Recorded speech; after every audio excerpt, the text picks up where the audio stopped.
Understanding dependent or subordinate clauses can seem tricky at first, but once you break it down, it becomes much clearer.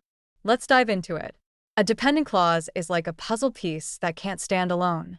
It needs a partner, a complete sentence, to make sense. Think of it as a fragment that leaves you hanging. For example, take the phrase, "whenever the boys sleep." It sounds incomplete, right? That's because it's missing the main idea.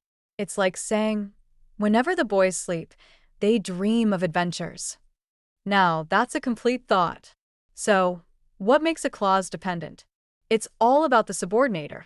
A subordinator is a word that connects the dependent clause to an independent clause. Common subordinators include words like because, if, and although. They help us understand the relationship between the two clauses.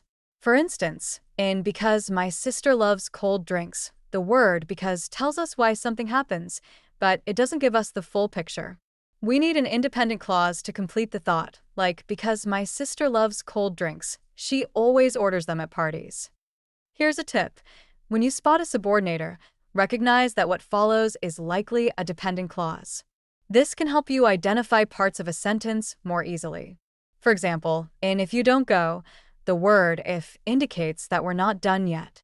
We need something else to complete the thought, such as if you don't go, I'll be worried. Now, let's talk about structure.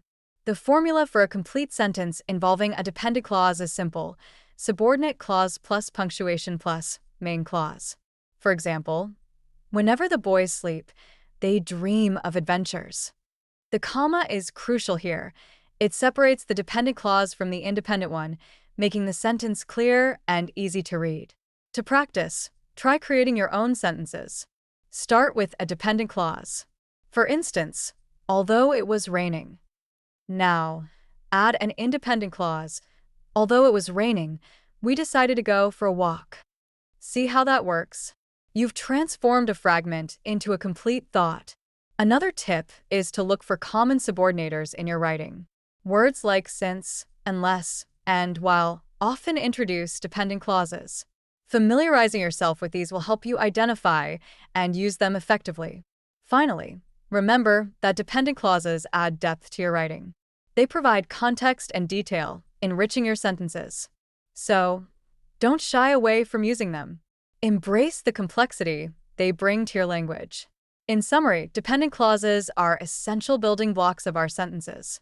They rely on subordinators to connect with independent clauses, creating complete thoughts. With practice, you'll find that understanding and using dependent clauses becomes second nature. Happy writing!